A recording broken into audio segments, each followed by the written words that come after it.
और बड़ी खबर आ रही है। आपको बता दें कि मशरिक़ वस्ता में बहरान थमने का नाम नहीं ले रहा है। इस बीच ईरान ने एक बार फिर से बहरीन और उर्दुन में ईरान ने ताजा हमले किए हैं। जी हां, जॉर्डन और बहरीन में ताजा हमले ईरान की तरफ से किए गए हैं, जो बड़ी खबर आ रही है। और आपको बता दें कि इस हमले में अमरीकी जो मफादात हैं, अमरीका की जो तंसीबात हैं, जो उसका इंफ्रास्ट्रक्चर है, उसे एक बार फिर से टारगेट किया गया है। तो मशरिक़ वस्ता एक बार फिर जंग के दहाने पर खड़ा है। ईरान और अमेरिका के दरमियान बढ़ती हुई कशीदगी अब सिर्फ बराह रास्त धमकियों तक महदूद नहीं रही, बल्कि मैदान जंग में एक नई हिकमत अमली अब सामने आ रही है। ईरान अब इजराइल पर मुसलसल हमलों के साथ साथ ईरानी फौजी अड्डों को भी निशाना बना रहा है।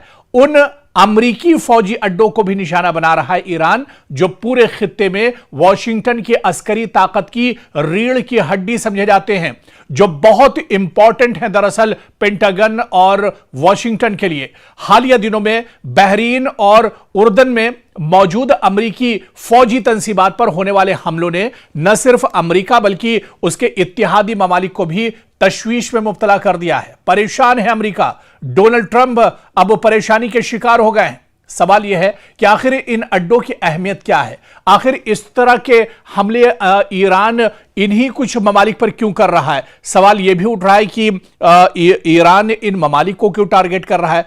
जवाब ईरान का साफ साफ यह है कि दरअसल हम खलीजी ममालिक को या इन ममालिक को अटैक नहीं कर रहे, निशाना नहीं बना रहे, बल्कि इन ममालिक में जो अमेरिका का इंफ्रास्ट्रक्चर है, अमेरिका के जो तंसीबात हैं, अमेरिका के जो एयरबेस हैं, जो उसके फौजी हैं, दरअसल ईरान उनको टारगेट कर रहा है।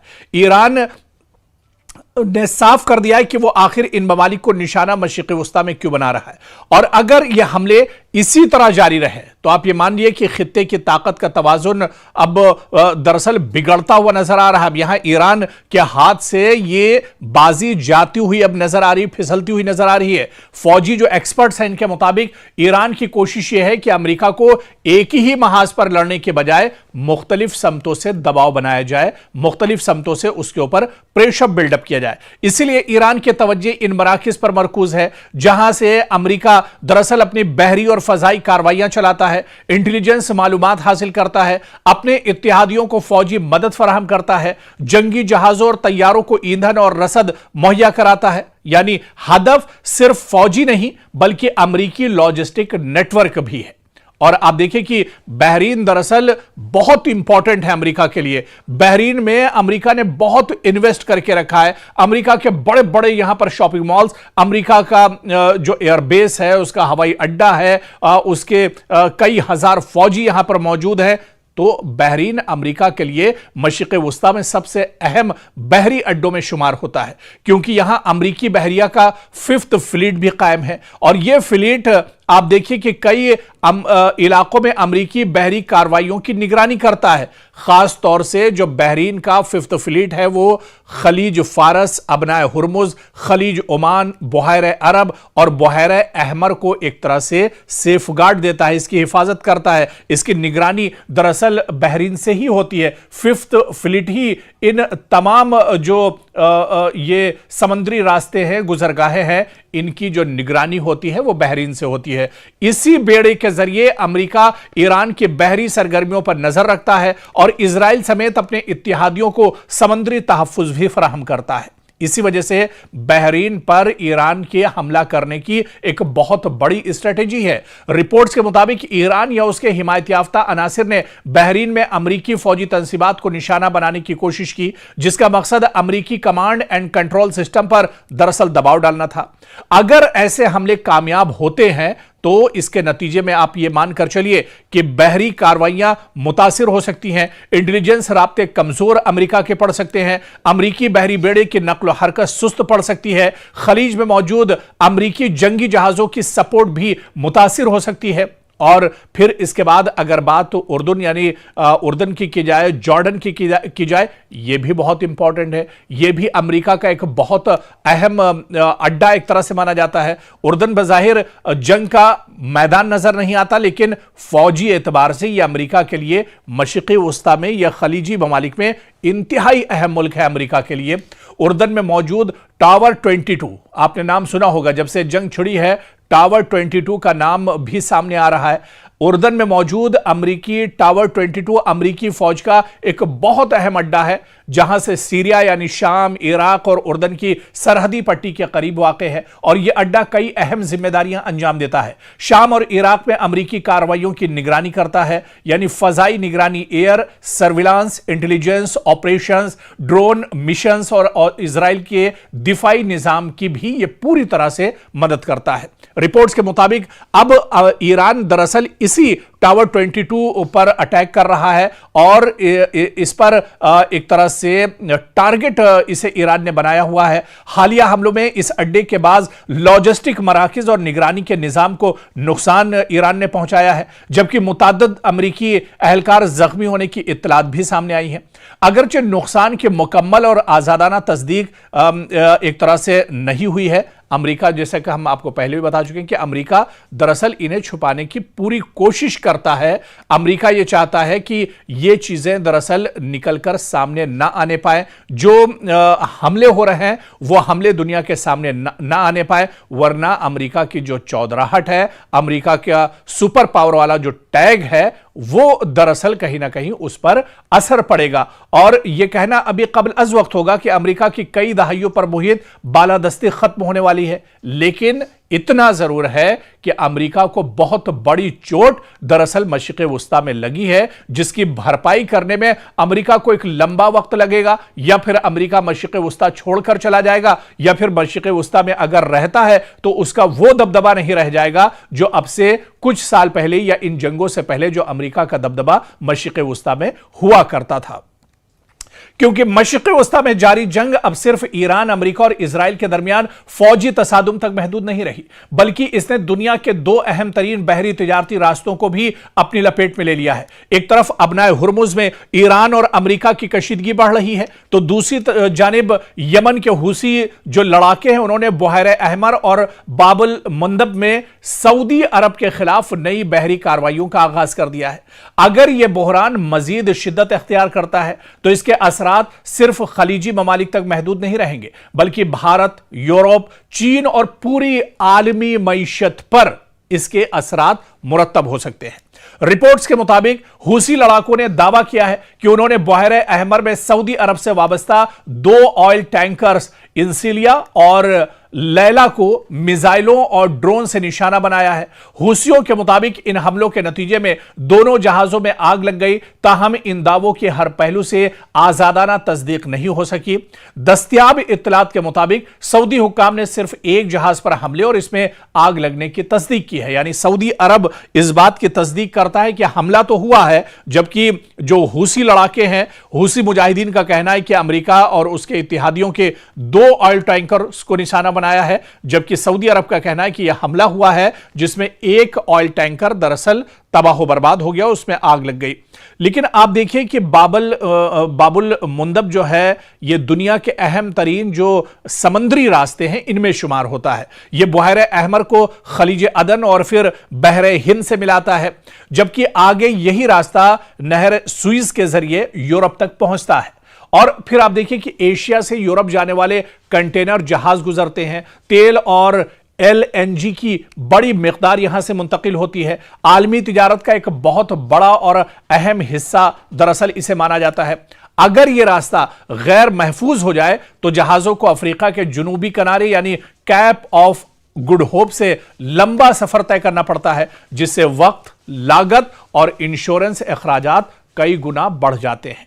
अब तक दुनिया की सबसे बड़ी तशवीश दरअसल अबनाए हुर्मुज थी, जहां से खलीजी ममालिक का बेशतर खाम तेल यानी रॉ मटेरियल दुनिया भर में जाता था। लेकिन अब अगर बाबुल जो मुंदब है यह मुसलसल खतरे में रहता है, तो दुनिया के 2 अहम बहरी जो अहम तरीन बहरी रास्ते हैं, यानी एक साथ इन पर दबाव आ जाएगा। बल्कि सादा अल्फाज में यह कहा जाए कि हुर्मुज तेल को खलीज से बाहर निकालने का दरवाजा है और बाबुल मंदब जो है इसी तेल और तिजारती सामान को यूरोप और आलमी मंडियों तक पहुंचाने का अहम रास्ता माना जाता है। और अगर इन दोनों रास्ते अगर ये मुतासिर हों तो पूरी आलमी सप्लाई चेन शदीद दबाव का शिकार हो सकती है। अब आप देखिए कि हूसी लड़ाकों का जो कदम है वो आखिर उन्होंने क्यों उठाया, क्योंकि हूसी तंजीम का कहना है कि यह कार्रवाई अचानक नहीं बल्कि बरसों से जारी इक्तिसादी और बहरी पाबंदियों का रद्द-ए-अमल यानी रिएक्शन है। और इनके मुताबिक हुदैदा बंदरगाह पर मामूल की तिजारती सरगर्मियां बहाल नहीं हो सकी, यमन के वसाइल से हासिल होने वाली आमदनी इनके जेर इंतजाम इलाकों तक नहीं पहुंची। इसी के दबाव के जवाब में उन्होंने समंदरी महाज खोलने का फैसला किया है। यानी आलमी मईशत पर इसका सीधा सीधा असर पड़ता नजर आ रहा है। अगर बहरी रास्ते गैर महफूज होते हैं तो जहाजों की इंश्योरेंस महंगी हो जाती है, शिपिंग कंपनियां मुतबादिल रास्ते इख्तियार करती हैं, सफर कई दिन बल्कि कई हफ्तों तवील हो जाता है, तेल गैस और दीगर दरामदी अशिया महंगी हो सकती हैं, आलमी सप्लाई चेन में ताखीर पैदा हो सकती है। इसका असर सिर्फ तेल तक महदूद नहीं रहता बल्कि खुराक, इलेक्ट्रॉनिक्स, गाड़ियां, मशीनरी और दीगर अशिया की कीमतों पर भी सीधे सीधे इसका असर पड़ता है। हिंदुस्तान पर भी इसका असर होगा अगर इस तरह के हालात होंगे। पिछली बार जब मुश्तरका हमला किया था अमेरिका और इजराइल ने ईरान के ऊपर और उस वक्त अबनाए हुर्मुज का रास्ता बंद हुआ था, तब आप देखिए कि किस तरह से ऑयल गैस की किल्लत भारत में हुई थी। तो भारत पर भी इसका असर होगा क्योंकि भारत अपनी तवानाई की जरूरियात का बड़ा हिस्सा खलीजी ममालिक से हासिल करता है। अगर हुर्मुज में कशीदगी बढ़ी या बाबुल मंदब में बहरी नकलो हमल मुतासिर हुई तो भारत को महंगा खाम तेल खरीदना पड़ सकता है, शिपिंग लागत में इजाफा बर्दाश्त करना होगा, दरामदात और बरामदात महंगी हो सकती हैं, महंगाई और सनती लागत में इजाफा हो सकता है। और आप देखिए कि इसी वजह से इन दिनों जैसे जैसे ये जंग आगे बढ़ रही है, मशरिक़ वुस्ता में हलचल जैसे जैसे बढ़ रही है, ईरान जैसे जैसे पूरे खलीजी ममालिक को टारगेट कर रहा है, तो अमेरिका और यूरोप दरअसल परेशान है। अमेरिका पहले ही हुर्मुज और बहर अहमर दोनों में अपनी बहरी मौजूदगी बरकरार रखे हुए है। अगर एक ही वक्त में ईरान के साथ कशीदगी बरकरार रही और हूसियों के हमले भी अगर बढ़ गए तो अमेरिकी बहरिया पर गैर मामूली दबाव पड़ सकता है।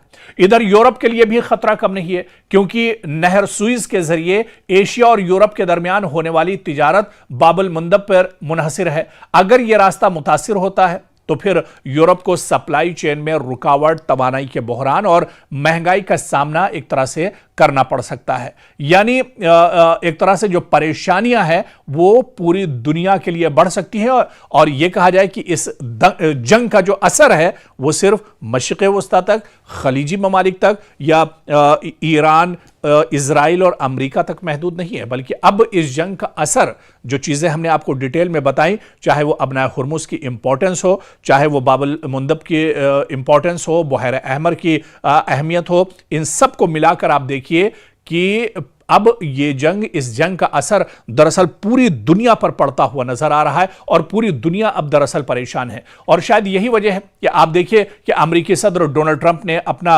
डर भी जाहिर किया है। अब वो खुद इस जंग को, जैसे जैसे जंग लंबी होती जा रही है, तवील होती जा रही है, बढ़ते जा रहे हैं, इसमें इसके दिन गुजरते जा रहे हैं, अमेरिकी सदर डोनाल्ड ट्रंप की सांसें फूल रही हैं। डोनाल्ड ट्रंप ये खुद जानते हैं कि आने वाले दिनों अमेरिका में इंतखाबात होने वाले हैं, इजराइल में भी इंतखाबात होने वाले हैं और अगर ये जंग चलती रही तो इस जंग का अपोजिशन फायदा उठाएगा। इस जंग का असर सीधे सीधे आने वाले इंतखाबात में साफ तौर पर देखने को मिलेगा क्योंकि डोनाल्ड ट्रंप न सिर्फ इस वक्त ईरान से लड़ रहे हैं बल्कि अमेरिका में खुद से अपोजिशन उनके सामने खड़ा है। पार्लियामेंट की एक बड़ी तादाद अरकान पार्लियामेंट उनके खिलाफ है। इसके अलावा अमेरिकी आवाम खुद अब सड़कों पर उतर रही है और डोनाल्ड ट्रंप के खिलाफ अब आवाज उठाई जा रही है। तो डोनाल्ड ट्रंप दरअसल इस जंग में बहुत बुरी तरह से फंस गए हैं।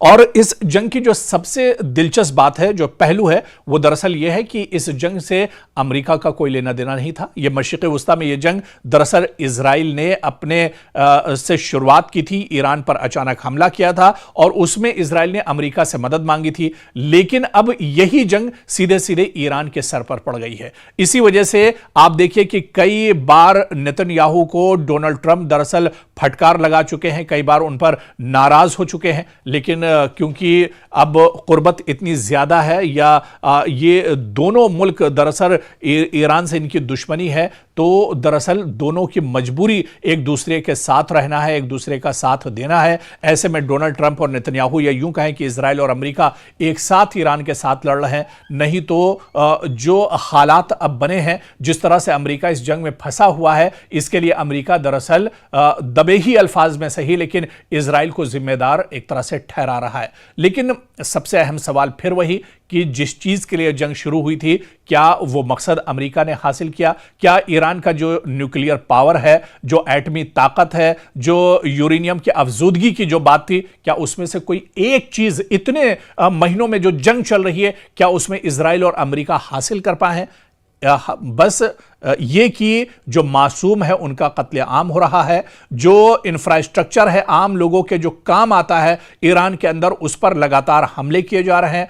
आप देखिए कि मदरसे, स्कूल, मसाजिद और दरगाहों को नुकसान पहुंचाया जा रहा है, उन्हें टारगेट किया जा रहा है, स्कूली बच्चों का कत्लेआम किया जा रहा है, बमबारी हो रही है, इंसानियत का ये कह लीजिए कि कत्लेआम किया जा रहा है। तो ऐसे में एक तरफ ये कहा जाए कि जिस मकसद के लिए जंग शुरू हुई थी, उस मकसद को लेकर 1% कामयाबी दरअसल अमेरिका और इजराइल को नहीं मिली है। या डोनाल्ड ट्रंप का जो पहले नारा था कि ईरान को खत्म कर देंगे और ईरान का जो न्यूक्लियर प्लान जो उसका है, जो उसका जो सबसे बड़ा प्रोजेक्ट है जिसके लिए जंग शुरू हुई है, उसे एक तरह से तबाह बर्बाद कर देंगे और दुनिया एक तरह से सेफ हो जाएगी। लेकिन इतनी दिनों के जंग के बाद आज भी अमेरिका के हाथ खाली हैं। डोनाल्ड ट्रंप आज भी दरअसल खिसियानी बिल्ली की तरह से मीडिया के सामने आते हैं, बयान देते हैं और चले जाते हैं, लेकिन नतीजा फिर वही 0 का 0 यानी 0 ही एक तरह से रह जाता है।